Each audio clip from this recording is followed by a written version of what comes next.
Bon les amis, sur cette première vidéo, on va parler du meilleur bouclier contre l'antiseptique. Oui, j'ai nommé le RN les amis, Marine Le Pen et sa bande de mercenaires. Eh Marine, on a retrouvé des archives de maman. Voici ce qu'elle disait en parlant de vous sur Papadolf. Mes filles ont été élevées dans le racisme pur et dur. C'est-à-dire qu'il paraît que quand il y avait Hitler à la télévision, il les forçait à l'appeler Tonton Dolphy. C'était un gag, c'était un petit peu ça, oui. Bon, enfin, obligé, non, elles n'étaient pas obligées.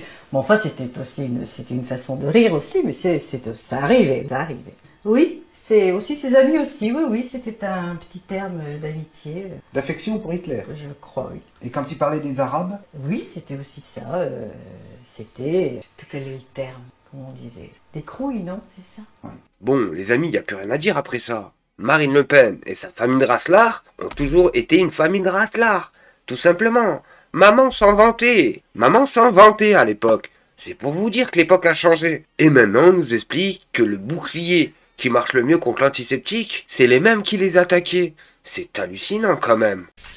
Pour vous dire que c'est tous des Raslar chez le RN. Je parle bien des députés. Ça nous explique sur CNews. Si demain, il y avait des gangs de grand-mères à parapluie rose qui terrorisaient les rues, la police contrôlait les grands-mères. Mais malheureusement, les profils à risque sont toujours les mêmes. Vous aurez bien compris de qui il parle. Oui, des rebeux de quartier, de l'immigration, c'est toujours la même musique, toujours le même cinéma. Bref les amis, on regarde la vidéo et on fait une petite réaction. La police contrôle les profils les plus à risque. Si demain, il y avait des gangs de grand-mères qui terrorisaient les rues de Paris, la police contrôlerait les grand-mères. Mais aujourd'hui, tout le monde sait que c'est pas la population des grand-mères à parapluie rose qui terrorise les rues de Paris ou de banlieue ou de n'importe où. La police contrôle des profils à risque. Et les profils à risque, c'est toujours les mêmes. Mais non, ça, on peut pas dire ça. Non, mais... Non, ça, vous pouvez pas dire. Excusez-moi, regarde, vous pouvez pas dire ça. Vous pouvez pas dire ça. Mais oui, mais c'est ce que vous êtes en train de dire. C'est ce que vous êtes en train de dire. On peut pas dire ça. Vous avez commencé, vous avez trop commencé d'ailleurs. On ne parle pas de couleur, vous pouvez pas dire ça. On parle de profil. Mais ça veut dire quoi, profil à risque? Des jeunes. Ce sont des jeunes, d'une certaine manière. Eh ben, non, mais justement, écoute, excusez-moi, il y a des profils qui sont plus à même de commettre des crimes et délits, et on le sait. D'accord, mais c'est pas juste, je veux dire, ce que dénonce ce député, il dit, ce sont les Noirs et les Arabes. Donc moi, je veux juste dire, la police ne fait pas de discrimination, il prend des profils à risque, des gens qui ont des comportements dont ils ont l'habitude. Sauf que c'est pas le sujet. Alors, attends, je voudrais que tout le monde s'exprime. C'est toujours le même profil. Je voudrais que... On peut pas laisser dire ça et mettre... Donc la police doit contrôler au hasard des gens dans la rue. Non mais attendez, on va un petit peu... Écoutez-vous. Mais vous imaginez si ces personnes-là, un jour prennent le pouvoir? Je vous le dis, c'est la fin de la France. Mais vraiment la fin de la France. Vous voyez bien, ils ont une haine contre l'immigration. Et l'immigration, large dans le sens. Que ça soit les fils, les petits-fils, c'est la même chose.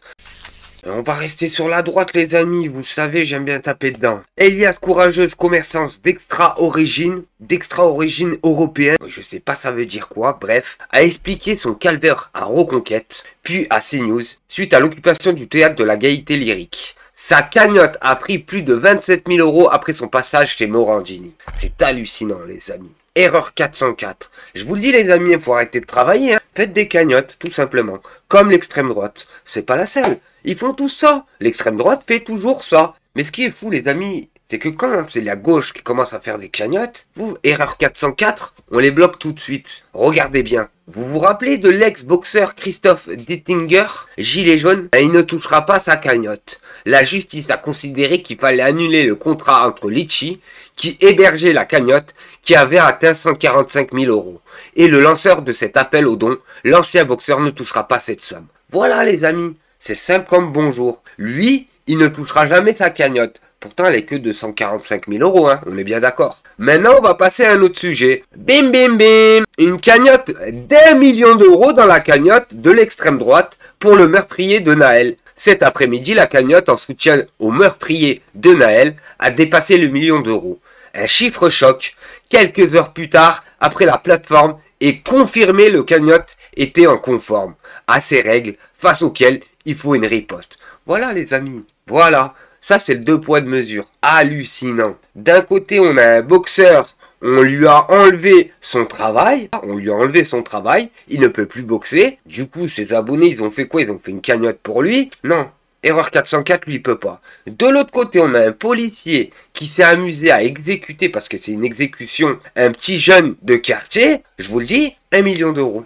Boum badaboum, c'est cagnotte. Cagnotte totale, 1 million d'euros. Faut savoir, les amis, si vous travaillez toute votre vie, 40 heures par semaine, vous ne toucherez jamais 1 million d'euros, hein, je vous le dis tout de suite. Ni vous, ni vos enfants. Avant de finir cette petite réaction, je vais vous remercier les amis. Un minimum, je vais lire vos messages sur ma dernière vidéo. Un maximum, bref, on commence. On a Candice Auréval, ancien abonné, qui nous explique « Tu as raison Réac, il faut arrêter les grèves. Il faut les rassemblements, genre kermesse, merguez, musique, etc. Ils nous prennent vraiment pas au sérieux. Ils rigolent bien entre eux et nous envoient des cacahuètes. Il ne faut plus rigoler, bonne vidéo réaction. Voilà, je suis pas le seul à le penser ça. Faut arrêter de faire des merguez, faut arrêter de mettre de la musique. Et il y en a qui m'ont posé une question, mais qu'est-ce qu'il faut faire? Voilà, qu'est-ce qu'il faut faire? Bah faites des manifestations un peu plus sérieuses les amis, je vous le dis. Vous voulez mettre de la musique? Il n'y a pas de souci. Sortez des tambours, sortez des tambours.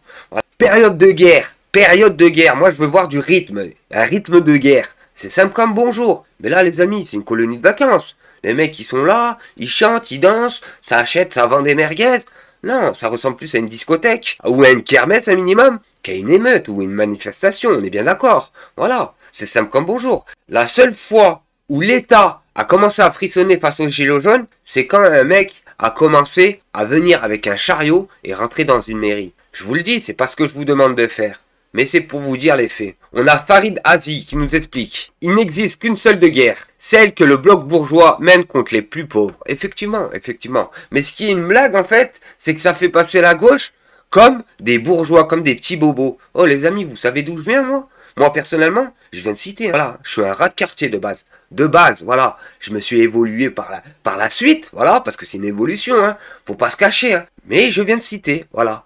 Et j'ai pas peur de le dire. Et je crache pas sur d'où je viens. Voilà. Je suis fier de venir de quartier, d'un petit peuple. Voilà. Moi, les 3 repas par jour, quand j'étais jeune, je connaissais pas, je vous le dis tout de suite, hein. Je connaissais pas. J'ai commencé à me nourrir comme il faut, et correctement, quand j'ai commencé à travailler personnellement. Bref. Alors les petits comiques, les petits droitards, qui nous expliquent que c'est les gauchistes, les petits bobos, vous me faites bien rire les amis. Mais vraiment bien rire. Alors, on a Sally Lasli qui nous écrit « Super analyse, chien grain de beauté, bon Dieu, et ça veut faire la guerre. » Et oui, effectivement, les mecs qui sont sur le physique, et j'ai un grain de beauté, faudrait que je l'enlève, petit bobo, oh, j'ai un petit rhume, et ça veut faire la guerre. Mais tu vas faire la guerre contre qui?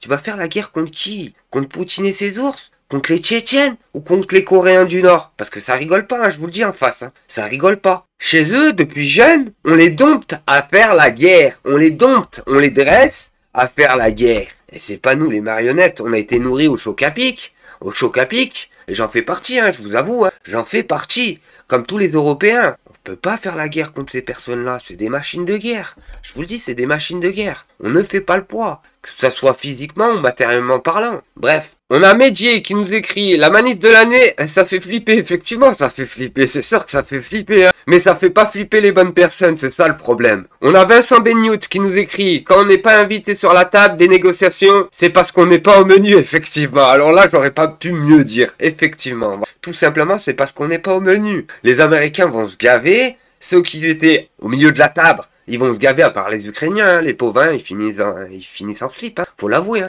Et encore, hein, s'il reste le slip à la fin. Bref, alors on a Nizep Ménard qui nous écrit quand j'écoute Léa Salamé, j'ai du mal à croire qu'elle a fait des études. Moi, effectivement. Mais oui, elle a fait des études, mais elle a été poussée. Voilà, comme tous ces dindons, hein. Comme tous ceux qui ont fait l'ENA, etc. Ces avocats en carton qui défendent toujours les mêmes, hein, les plus pourris de ce monde, je dirais même. Ces personnes-là ont été poussées. C'est papa, maman qui a poussé, c'est tonton qui a poussé, c'est le frérot qui a poussé, etc., etc. Voilà. On a Jean-Philippe qui nous écrit « Il est impératif de changer notre attitude lors des manifestations face à cette organisation mafieuse qui détient le pouvoir. » Effectivement, voilà. Voilà. Ils vont pas nous prendre au sérieux. C'est simple comme bonjour. Ils nous prennent pas au sérieux. Ça fait 10 ans qu'ils règnent et il nous rigole au nez. Il nous rigole au nez. On a Merzou Mohamed qui nous écrit: merci pour votre éclairage et travail, monsieur. Toujours aussi excellent, monsieur le député Guiraud. Effectivement, Guiraud, c'est l'un des meilleurs députés de la France Insoumise. Personnellement, hein, c'est pour moi, hein, je parle que pour moi. Après, il y en a des bons, les amis, hein, mais c'est vrai, pour moi, David Guiraud, c'est le meilleur. Voilà, ça reste le meilleur. On a Lionel Bouchard qui nous écrit: je suis d'accord pour dire qu'il faut changer de comportement durant une manifestation.